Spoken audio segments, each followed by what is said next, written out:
nu terpilih teh aya opat lain sambarangan poe nu opat. Nomor kahiji yaumul Jumat. Poe Jumat teh lain sambarangan. Lantaran dina poe Jumat teh fiha sa'atun la yuwafiquha 'abdun muslimun yas'alullaha ta'ala syai'an min amri dunya wal akhirah illa atahu iyyahu. Gusti Allah di jero poe Jumat teh aya hiji jam, aya hiji waktu anu teu pati ngakuran manusia seorang muslim di jero eta waktu kemudian menta baik urusan dunia maupun urusan akhirat langsung bakal dibere ku Gusti Allah. Poe Jumat tinggal jamna jam sabaraha teu dibejakeun ku Kangjeng Nabi. Apakah tas subuh, apa jam genep, apa jam 7, apa 8, 9, 10, apakah jam 12, apakah mantes Jumat atau asar, teu dibejakeun ku Kangjeng Nabi. Maksud teu dibejakeun abeh full sapoe Jumat teh ulah ka mana. Ulah ka mana coba lamun dijelaskeun. Oh, ieu teh waktuna teh jam 12 atau jam 12 kabehan.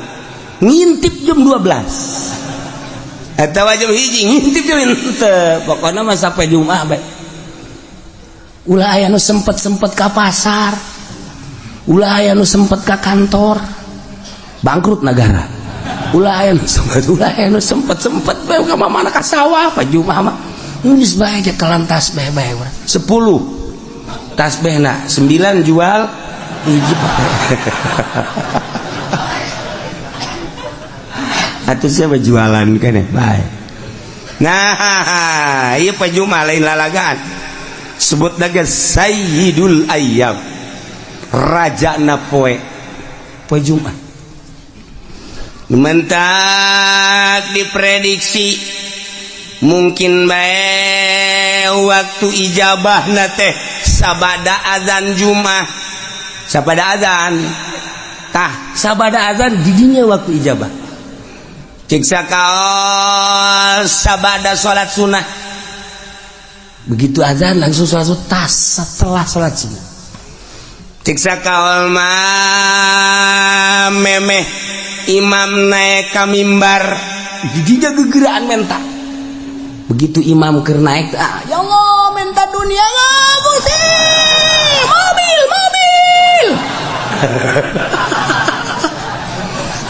Itu parugu, ulah di embat isin jero hate bae. Siksa kaul mah antara khutbah 2, khutbah kahiji diuk tah di jero diuk di dinya waktu ijabah. Siksa kaul mah beres khutbah kedua memeh dilaksanakan salat Jumat. Siksa kaul mah ta salat Jumat. Siksa kaul deui mah jam hiji. Siksa kaul deui mah bada asar. Siksa kaul deui mah memeh azan maghrib. Tanu mantak poe Jumat mah geus bae ngintip jam bae. Di mana asal didinya pas orang mentang guys dibere langsung asal orang pas di waktu eta guys. Masya Allah ngan modelna eta okos Lailatul Qadar. Lailatul Qadar teh kan teu dijelaskeun ngan kebiasaana malam-malam ganjil padahal mah teu kitu. Kebiasaana malam lilikuran padahal teu kitu. Bebelasan gaya nu manggihan Lailatul Qadar. Abah nyongsrong urang Lailatul Qadar dengan modelna asal aya Lailatul Qadar bae malam eta urang tunduh dibenta-benta ke kieu asa di mana tunduh tak ieu ge waktu ijabah teh kos kitu poe Jumat. Yes, nomor hiji poe Jumat. Nomor kedua yaum Arfah. Poe Arfah lain lalagaan eta poe teh ngabogaan nilai anu pohara. lantaran di mana terjadi poe Arafah yubahillahu taala malaikatah Allah ngabanggakeun diri terhadap malaikat. Cek Gusti Allah, ya malaikati unzuru ila ibadi ja'u susan kubra, deuleu kumaraneh hamba-hamba aing anu dararatang di berbagai penjuru negara, di pelosok-pelosok dengan penuh karudinan. Poean Arafah mah di Mekah ngan sakadar make dua helai. Lu make jas, lu make dasi, teu berarti di harapan Allah mah jas jeung dasi. Kedeul banget lagi nu make ndeu ka Arafah asup ka salon teh aya. Tah ndek apel ka salon mah. Kalau mah ruwag-ruwig tur kedeul. Boro-boro ngurusan awak, bugu baju ge teu dipake ngan saukur dua helai. Cek Gusti Allah, hei malaikat pandang ku anjeun. Qad anfaqul amwal, nyana daratang ka Arafah aya nu ngajual sawah, aya anu ngajual mobil, aya anu ngajual buruan imah, aya anu ngajual kebo, berikut jeung anak kotokna tuh dulu menghormati ka aing kabeh ge hayang. Lain bae nu ngoran nini bengking tuh deuleu Gusti. Aki-aki tuh deuleu dararata hayangnya usah malaikat tuh nini itu mah tuh embe dijual, kotok dijual, buruan imah dijual jeung anak-anak kotokna. Nah, menghargai ka aing, hayang kapanggih jeung aing. Ternyata horenganan di negara nama pamarentah eta teh horeng ngaleg-legan duit nyana mah ngajual anak kotok, tapi negara mah geus sakean juta asal tanda tangan haji meunang. Pikir ku sia, coba malaikat aneh tante, lamun nyana ngajual anak kotok hayang kapanggih jeung aing, kumaon peta bupati hayang menang jatah, ku goblok-goblokna bupati, ku goblok-goblokna presiden. Tuh anak kotok dijual hayang kapanggih jeung aing nyana meuli Lexus tolong teh coba. Tapi ya tahu begitu, di Amerika lain di urang. Di Amerika tuh mana? Di Amerika begitu.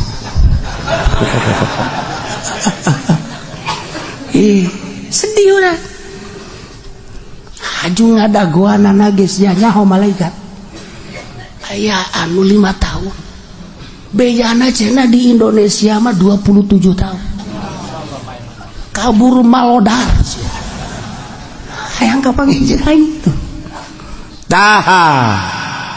Saksian ku aranjeun kabeh geura ge. Hajuat Abul Abdan isyhadu inni ghafartu lahu. Tidak terkecuali nu aya di Arafah ku aing dihampura kabeh dosana. Untung jasa jelema nu di Arafah. Untung jasa jelema nu di Arafah. 2 tah poe Arafah.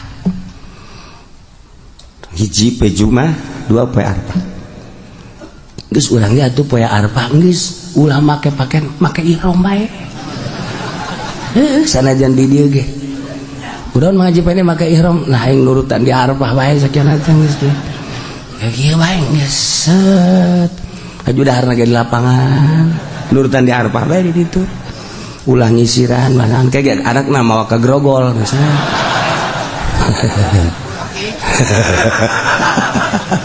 Bapak menjadi berubah sekarang. Iya. Nomor katilu yaumun nahri, poean lebaran haji. Qarrabal abdu kurbanahu, tiap jelema anu ngalaksanakeun kurban. Allah mah teu hayang dagingna, Allah mah teu neuleug getihna, tapi Allah mandele teh takwana la yanallallah luhumuha wala dimauha walakianaluhu taqwa los daging nama jang sia dahar ku sararia tapi aing menilai luku aing katarima takwa na eta jelema fa awwalu qatratin qatarat minal qurban takunu kafaratan likulli dzambin amilahul abdu setiap tetesan getih nu nyek celekatan nu dipencit ku hiji jelema maksudna korban eta teh ngajadikeun pangampura dosa setiap tetes trak mangkaning sabaraha gelaseut getihna ieu getih sacek celek bae suara jasa ieu lah poe lebaran mulia jasa teu bisa urang kuari mah masjid korban kuari teu bisa di luar bulan haji urang mencit korban teu bisa eta mah ngan sakadar poe eta we poe lebaran jeung tasrek 3 poe lamun jelema boga duit kemudian henteu mencit korban rugi jasa lantaran keur ditongton ku malaikat kararieu malaikat coba tuh si haji itu boga sebenarnya namanya duit pan bangunan nyokotan daging bae ulah neulekeun tunjuk aing atuh biasa bae aduh sabarupna teh ditongton ku malaikat malaikat tonton kieu ya oh mana coba situ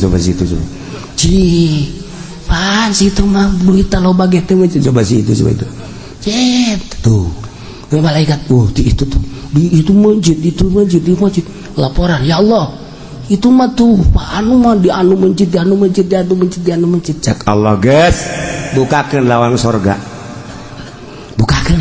dibuka lantaran geus dihampura dosa masya Allah pokokna mah geus siapkeun kuari duit jeung celengan jang meuli kebo sapoe 1 juta urang jeung celengan duitnya di mana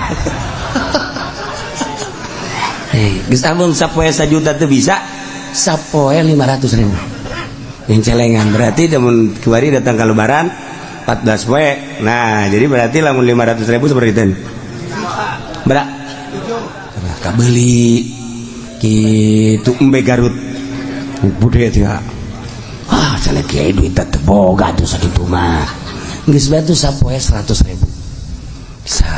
berarti kuari datang ka lebaran sabaraha 1 juta nah kabeli embe cisoka embe kacang nu leutik